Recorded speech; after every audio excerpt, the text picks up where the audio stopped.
मुंबईतील विक्रोळी परिसरातून एक धक्कादायक आणि दुर्दैवी घटना समोर आली आहे. कौटुंबिक वाद इतका विकोपाला गेला की त्याचे रूपांतर थेट दुहेरी हत्याकांडात झाले.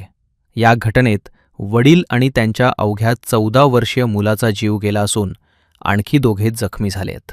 ही घटना 6 ऑगस्ट रोजी पहाटे सुमारे 2 वाजण्याच्या सुमारास विक्रोळी पश्चिमेतील राहुल नगर येथे घडली.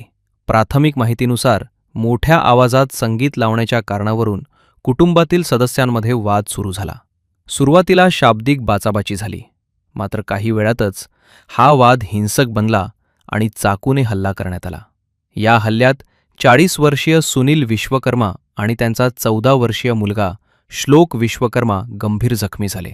दोघांनाही तातडीने राजावाडी रुग्णालयात दाखल करण्यात आले, मात्र डॉक्टरांच्या प्रयत्नांनंतरही उपचारादरम्यान दोघांचा मृत्यू झाला. या घटनेत अंजू विश्वकर्मा आणि विवान विश्वकर्मा हे देखील जखमी झाले असून त्यांच्यावर रुग्णालयात उपचार सुरू आहेत. त्यांची प्रकृती स्थिर असल्याची प्राथमिक माहिती आहे. घटनेची माहिती मिळताच पार्कसाईड पोलीस घटनास्थळी दाखल झाले. पोलिसांनी या प्रकरणी सुरेंद्र विश्वकर्मा आणि सूरज विश्वकर्मा या दोघांना ताब्यात घेतले असून त्यांची चौकशी सुरू आहे.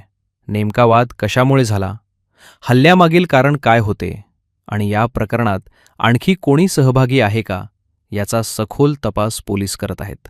कौटुंबिक वादातून घडलेल्या या दुहेरी हत्याकांडामुळे संपूर्ण परिसरात भीती आणि हळहळ व्यक्त केली जात आहे. या प्रकरणातील पुढील तपास पार्कसाईड पोलीस करत आहेत.